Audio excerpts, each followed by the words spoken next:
I get one. For what God will do when you are going through. He'll show His faithfulness. I'm a witness. He has delivered me from where I used to be. I am truly. Can I get a Hello everyone, welcome to My Dearborne Child. This evening I will be meeting with Miss Sibie LaVoz as she talks about fatherlessness as well as her journey to forgiveness. So this evening we're going to highlight a few things, and I'm going to wait for everybody to come in and join us before we start. Comments are welcome.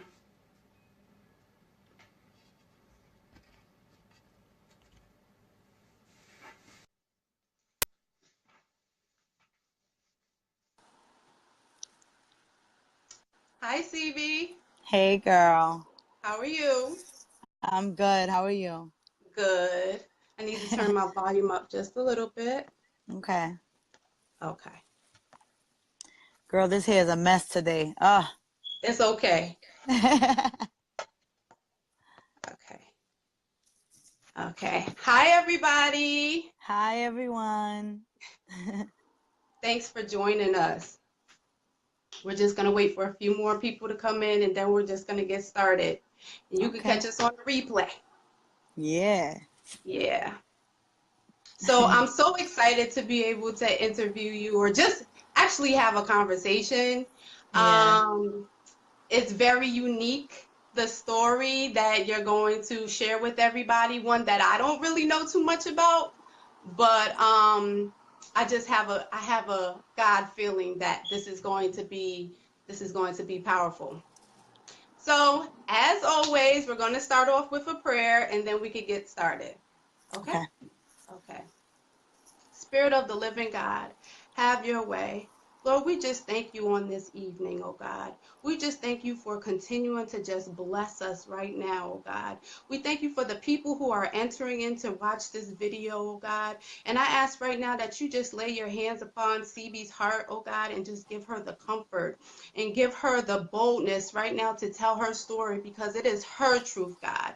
God, we just ask that whoever is watching, whether it be 1 or 100, that somebody in the midst is blessed by this, oh God, that somebody is able to glean something from this, oh God. God, we just encourage healing right now in the name of Jesus. We encourage deliverance, oh God, and we just encourage people to just be on the journey to healing and journey to forgiveness, oh God, because that is your word, that is your expectation. So we just thank you right now, and we just ask that you just bless us during this time and just use us in a mighty way. We thank you for everything through your son, Jesus Christ's name. Amen. Amen. Okay. Okay, Sibie. So I want you to introduce yourself to everybody and just tell them just a little bit about you before we get into it. Okay. Hi everyone. I'm Sibie LaVoz. I'm a local singer, jazz singer, blues, hip hop, R&B, whatever. I do it all. Spanish music. And I'm a mother of two. And that's pretty much it. I love to paint. I love being with my friends. Just the simple things in life, you know? Go to Yes. work, take care of your babies. Yeah, simple things that just it make life worth living. An awesome singer, okay? And an awesome painter. Like, I love your paintings. Like, I'm definitely Thank going to you. share them after because they're just so cute and lively, and I love them. The Disney ones are my favorite. Yeah.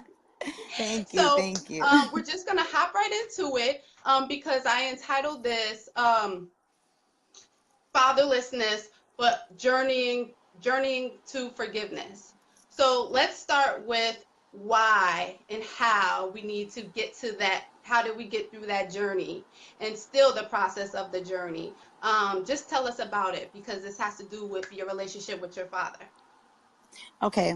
Well, I guess this conversation will be a threefold because it'll be mostly about my relationship or lack of relationship with my biological father, and Mm-hmm. then how my stepdad kind of was there for me and my grandfather was there for me. So we'll kind of like go through that.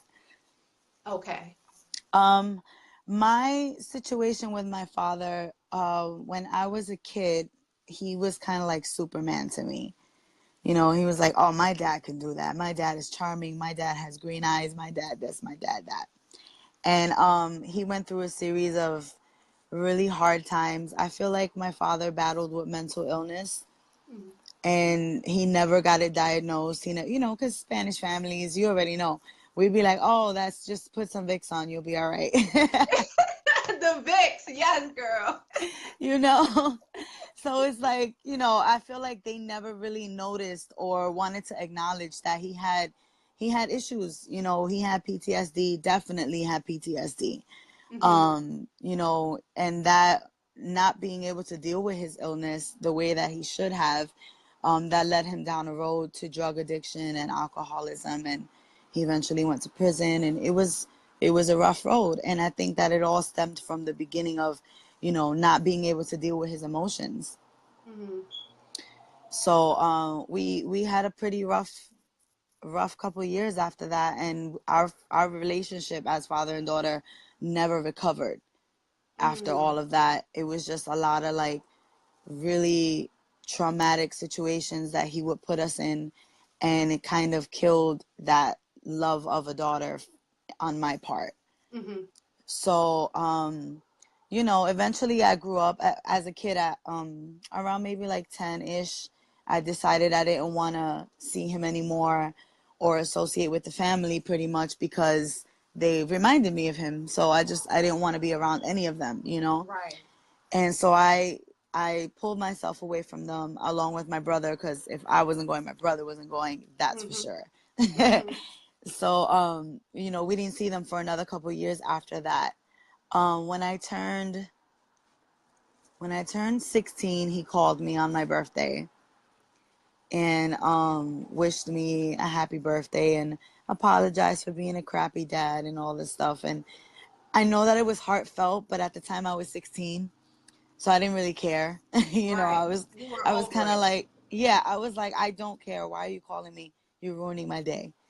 You know, and I Mm-hmm. was just, Okay. yeah, I was very rude and very mean, not disrespectful, but I was rude and I was mean, because I was like, you don't get to pop up on a special day and ruin it because you want to feel better about yourself, Ooh. you Yep. know? And that was how I felt. I felt like you were still as selfish as you've always been, you Mm-hmm. know, just by pulling a move like that. You know, so whatever, we dealt with that. And then eventually I became engaged and I was going to get married. And the whole question of, you know, are you going to invite your father? Are you not? Is he going to walk you down the aisle? I was like, Mm-hmm. hell no. Yeah. Right. I was like, no. I was like, No. I'll invite him just because he needs to understand that I'm over it. Like, he doesn't affect me that way anymore. You know, so I did invite him. He came to the wedding. He actually did a toast. My stepfather made me give him the microphone to do a Oh. toast. My stepfather Wow. was like, you have to let him speak. He's your father. You got to respect. And Mm-hmm. I was like, I looked at my stepdad like, yo, I hope I find a husband like you. I hope my husband's like you. Because not very many men do things like that. You know what I'm saying? So Right. it was a lesson to me in humility, and the fact that my stepdad was very confident in himself. He was like, let him talk. He'll be all right. You know? So, and then after that, it was still rocky, pretty much. He became ill and didn't tell anyone, from what I know. Um, and he passed away in my aunt's basement where he was living. Oh my God. Yeah, it was very weird. His all of his organs just seemed to shut down. It was pretty rough. He was in the hospital like that week and Mm-hmm. checked himself out. He basically was like, I'm gonna die at home. Like, he didn't want to die in a hospital. Wow. So, which I think was selfish, because your whole family's there, your nephews were there, you know, like, that's Yeah. terrible. How you gonna be Right. like, I'm gonna die in your house and then you can deal with it, you know? Right. So it was just like, you know, that it just, everything about my relationship with my biological father was very traumatic. Mm-hmm. But, you know, but I learned to forgive and I learned to grow. And the reason why I learned to forgive was because I just recently rekindled my relationship with my baby sister, my father's daughter. Okay. So we just about a year and a half ago rekindled our relationship. And she had a very different father than the father that I had. You know, Mm. my dad How was so? my dad. Well, obviously we had the same father, but I'm Yeah. speaking, symbolically. My dad was a drug addict, an alcoholic. He used to beat the crap out of me, beat the crap out of my mother. It was bad. Mhm. That was the childhood that I knew until he left the picture. My sister, however, when she was born, he was already sober. He was going to church. So he was a different man. He was the man that I remember when I was a child. Mhm. And I never envied her for that. I was happy and incredibly thankful that she didn't go through what I went through. And Okay. just in hearing her stories and stuff like that, I felt like he made it up to us by being a good father to her. Okay.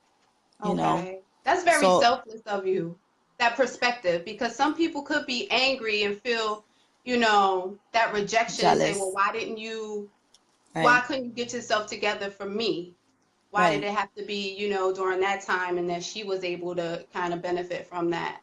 But that's Yeah. a really like mature and um just like a place of healing that you were able Yeah. to, project that. Absolutely, Yeah. absolutely a place of healing. But Mhm. I think it's a beautiful thing when healing comes from an unsuspected place. Like I never thought that rekindling a relationship with my baby sister would make me understand my father more and be able to forgive him and move on. I never thought that would happen ever. Mhm. Mhm. And it's been a beautiful thing. And my sister and I, we talk day and night. We are very close. And she reminds me so much of him. She looks like him. She Mhm. talks like him. She has his swag. I'm like, oh Mhm. my God. So, I had a lot of very good memories with him, but when things went bad, they never got better again. Right. So Right. it was pretty rough for a long time. But then my stepdad came into the picture. And I'm Mhm. sorry that my voice sounds crappy. I was judging a show yesterday, You're and fine. yeah, and everyone was yelling and screaming, and I was yelling. I So saw the clips. It was awesome. I yes, saw the it. show So the you're show was fine. amazing. Mhm. Okay. um, but when my stepdad came into the picture, I think I was like 10 or 11, maybe something Mhm. like that, and he was very different to my father. My father looked like an Italian mobster. He was tall and slender. He always wore a suit. He had green eyes and light chocolatey brown hair. He was Ooh. a beautiful man. He was a Mhm. beautiful man. Beautiful man. And my stepdad is like a tall, dark, and handsome. Like he looks like a black man, but he's Puerto Rican. And Mm. he's gorgeous, and he's just a wonderful man. And he came into the picture, and I was like, who the heck is this guy? Like, who does he Right. think he is? So for a Mhm. while, I was very defensive. I have a strong character, let's say it like that. Right. And I was very like, you can't tell me what to do. You can't tell me what to do. But there was a series of events where he proved his loyalty to us as a family, and I started to believe that he was gonna stick around and he was gonna be Mhm. my dad. Mhm. Like for instance, there was a situation where my father, my real father, was gonna take me to see the Rockettes, and I was Down in so the city. excited. Mhm. Yes, and I lived in Brooklyn at the time, Mhm. so and I was so excited. I put on my little poofy dress with the poofy socks and had a little handbag and a hat and everything. And he tells my mom, "Tell your father to drop her off or to meet me in front of Radio City, and we'll go in together." So Mhm. we go. I'm sitting in front of Radio City, and he never showed up. I was devastated. Yep. Mostly because I thought something happened to him. Okay. So when I found out that he was okay and he just kind of ditched me, that was when like my heart broke. And I Mhm. was like, wow, bro, seriously? Right. Like, Like there's nothing wrong with you. Like you just didn't show up. Right. right, right. Yeah. And I was just like, you can't, like, you ditched me for what? For a woman, for drugs? What was it this Mhm. time? And I was just like, I was kind of over it. And that was when I started to grow in my relationship with my stepdad, Mhm. because he was just a nurturer. He never tried to be my father. He was just always there for me. Mhm. And every time my real father failed me, my stepdad was there to pick up the pieces and Wow. make it 20 times better. Wow. That's you awesome. know yeah, Mhm. so I feel very fortunate. I've been through a lot of crap. Mhm. stuff that you just don't want to dredge up because it's just like blah. But, Right. but, in that, I had an amazing stepdad. I had my grandfather who was like my father. He would drive Mhm. to New Jersey to get me milk because I was lactose intolerant. And at that time, they didn't have lactose intolerant baby formula. So he had to Oh, drive to New Jersey every week. wow. And it was things like that, that made me realize that they really loved me. And Mhm. I didn't really have, I never took the bad influences in my life and put them on to everything else. I always was like, well, yeah, my father was like this, but my stepdad was like this. And this is what I'd rather model. Mhm. So I looked for that in a companion too. And when I got married, I'm divorced now, which is fine. No biggie. We're still great friends. We're great co-parents, and we're just happier now. It just sometimes it happens. Right. But in the meantime, I was looking for someone like my stepdad to be there for me.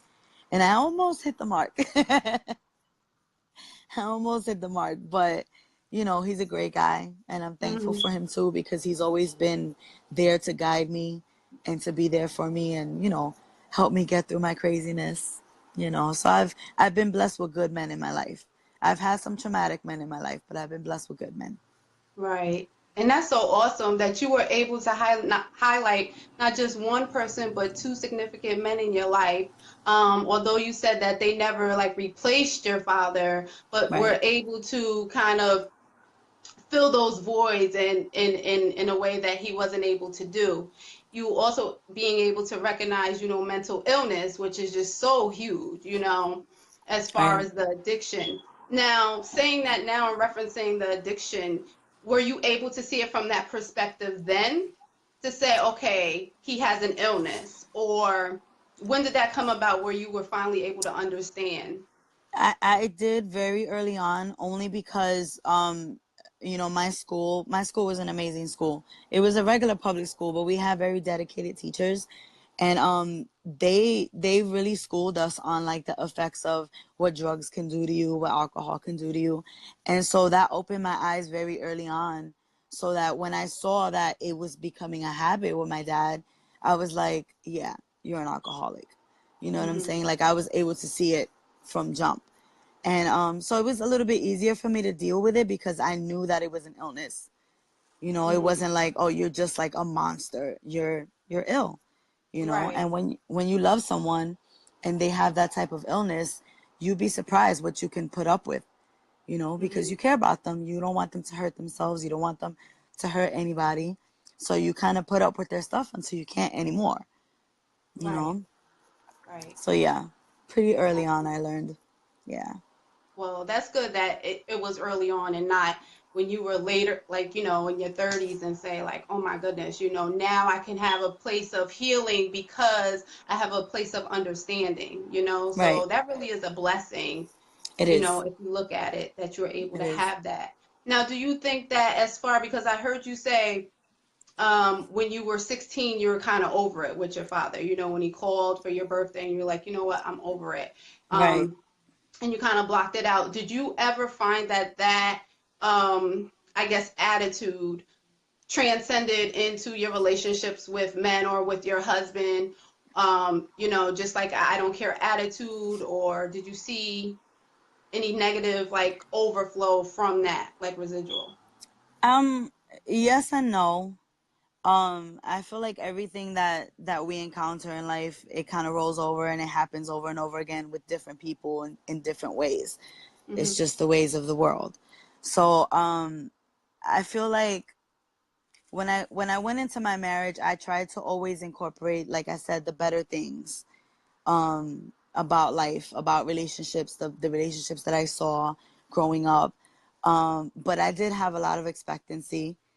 I did, I had great men in my life. So for you to come in and take over, like you had to be like a fantabulous man in Mm, order for me to be impressed, because my daddy and okay. my granddaddy were everything, Right. you know. Right. So and he was a great man. He still is a great man. I mean, we're still great friends. We get along, Mm-hmm. we go out to dinner, we have fun with the kids. Mm-hmm. Um, but it just didn't work out. You know, we got married at a very young age. I was 19. I'm 37 now. Well, Mm. I'm gonna be 37 on Saturday, actually. Okay. Yes, girl. Yes, you And don't even look like you're over 30, girl. thank you. I appreciate it. It's called no stress. Amen to that. It's called it ain't got nothing to do with me. I don't care. I Oh, love it. thank you, honey. Thank you. They say happy birthday to me. That's sweet. Mm. So yeah, we got married at a very young age. And like I said, I had a very Disney princess type of a visual in my head when it came to relationships. Like I Mhm. felt like he should be showering me with gifts and stuff. Not that I deserved it, but every girl wants that. You know, she Right. wants to be spoiled by her man and for him to be um like I don't know, to be proud to show you off. You know, Mhm. because the men in my family were always proud to show me off. Right. You know, so Right. I'm like, here comes this guy that's kind of like he's tough and he, you know, he has this wall up, and I'm like, what's up with you, bro? Right. You know, so you know, but we've always had a great relationship. We've always had a great friendship, and eventually we just grew apart, and we were like, listen, what are we doing here? You know, like, you deserve to be happy. I deserve to be happy. Let's just try to find a way to be happy, and if Mhm. eventually it works out and we end up alone again, and we like, hey, I think I want to date you all over again, then let it be. Mhm. You know, and Mhm. he's like, yeah, I feel you, I feel you. You know, so it's been a journey, girl. It's been a journey. Mm. It is a journey. Life is a journey, girl. But the great thing about it is that there's always something positive that we can take from the negative experiences. You know, Absolutely. when we're in the midst of it, though, like we can't see it. We can't Right. see it at times. Like, why is this Right. happening? You know, why Right. am I feeling rejected? Why am I feeling abandoned? Why am I just feeling just not at my best? But then later on, you're able to look back and say, oh, wow, like I really learned about that. I have developed a sense of strength, self-esteem, a level of tolerance, just all these different things that just help us along the way. So, and also Absolutely. you sharing your journey is helping other people right now who are watching, where they can identify, you know, with what you opened up and shared. And so Yeah. I think it's just really amazing how God does things. It just comes full circle. And it's just Right. like, wow, that experience wasn't even for me. It was for somebody else, you know, but you don't know that at the Yeah. time. Right. Yeah. Right. I Yeah. agree. I agree. That's so awesome. Uh I'm just so thankful for you, CV. I'm so thankful that you just uh opened up and shared your heart with all of us.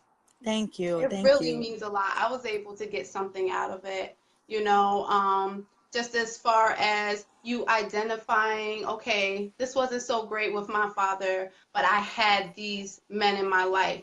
And a lot Right. of women don't have that. They don't have a backup. They don't have Right. a godfather or uncle, you know, or whoever. It's Right. just they're out there just like, okay, that didn't work. I felt rejected, I felt abandoned, and then that's it. That's all, you know. Um, I went through similar feelings, you know, of Mhm. rejection as well as, you know, because of mental illness. But I'm just so thankful, you know, that although I didn't have a physical backup at the time, that my faith was able to help me along the way. Right. Um, and that that's important. That's Yeah. really important. And I Yeah, it think is. that um, I'm just knowing that you are able to exhibit your strength, because you sharing this is not a weakness. You know, it might feel a little vulnerable, like, oh my goodness, I'm sharing my story, but it's like, right. and like all I'm these like, eyes are watching. ah. Yeah, exactly. And you see people coming in, you're like, oh my goodness, but it's just like Yeah, I'm like, somebody is going to glean something from this. right. So just know that, you know, that you're just so appreciated. Thank you. Thank you. As are you, my love. Thank you. Thank you so much. Everybody, do you have like anything to add or any questions for CB or just any feedback? I'm doing something a little different this week. Um, she said, oh, why? Okay. All right. I'm Oh, trying to read what all right, people were Rita. saying. There were words of encouragement, so that was really great. Oh, And I can't my wait. cousin is watching us. He's such a clown. Oh, really? Hi, Yeah. cousin. Hi, Joan. That's so awesome. So after this, I'm going to download this interview and upload it to my YouTube channel, My Okay. Dearborne Child, Dearborne Dearborne on the end. My Dearborn Child. I'll upload it so it'll be there for everybody to watch, but I'll keep the Wonderful. replay here. But I Wonderful. thank you so much, Thank you for and having me. uh, it's really been a pleasure. So I thank everybody for watching. And please join me in 2 weeks. I'll be on vacation. Hey! So please join me in Hey. 2 weeks. Back again on Sunday at 6 p.m. for another Can I episode. get one more? Thank Yeah, I you. will do when you Bye are bye. going. Bye. Bye.